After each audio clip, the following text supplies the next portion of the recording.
ত্রয়োদশ জাতীয় সংসদ নির্বাচনে বাগেরহাটে আগের মতোই 4টি ও গাজীপুরে 5টি সংসদীয় আসনে নির্বাচন হবে।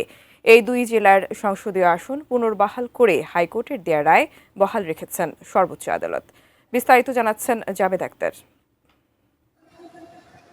1972 থেকে সবশেষ 2024 সাল পর্যন্ত বাগেরহাট জেলায় নির্বাচন হয় 4টি সংসদীয় আসনে। ত্রয়োদশ জাতীয় সংসদ নির্বাচন সামনে রেখে নির্বাচন কমিশন ইসি একটি কমিয়ে 3টি আসন করে। এই সিদ্ধান্তের বৈধতা চ্যালেঞ্জ করে বাগেরহাট প্রেস ক্লাব, বাগেরহাট জেলা বিএনপি, জামাতে ইসলামী ও জেলা আইনজীবী সমিতি সহ কয়েকটি সংগঠনের পক্ষে হাইকোর্টে রিট দায়ের হয়।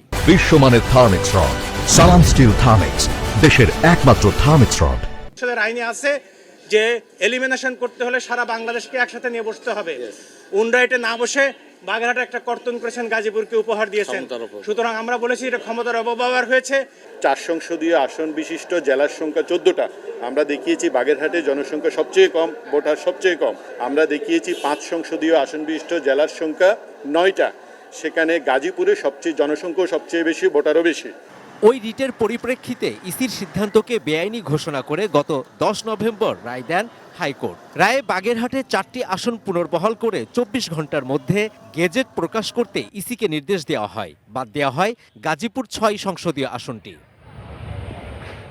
হাইকোর্টের রায়ের বিরুদ্ধে ইসি এবং গাজীপুর 6 আসন থেকে বিএনপি জামাতের মনোনয়ন প্রত্যাশী 3 জন আপিলের অনুমতি চেয়ে আবেদন করে। 2 দিন রাষ্ট্র ও ইসি সহ সব পক্ষের শুনানি শেষে বুধবার প্রধান বিচারপতি ডক্টর সৈয়দ রেফাত আহমেদের নেতৃত্বাধীন 5 সদস্যের আপিল বিভাগ ওই আবেদন খারিজ করে দেন। ফলে হাইকোর্টের রায় বহাল থাকলো। নির্বাচন কমিশনের 4 সেপ্টেম্বরে যে গেজেট প্রকাশিত হয়েছিল, সেই গেজেট সম্পূর্ণ অবৈধভাবে ঘোষণা হলো।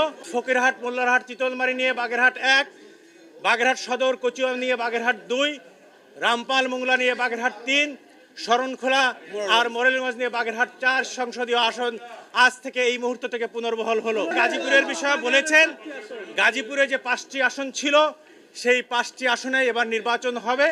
এই আদেশের বিরুদ্ধে রিভিউ আবেদন করা হবে কিনা সে বিষয়ে পরে সিদ্ধান্ত নেওয়ার কথা জানান ইসির আইনজীবী।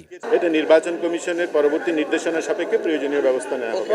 Jabed Akhtar, ATN news, Dhaka.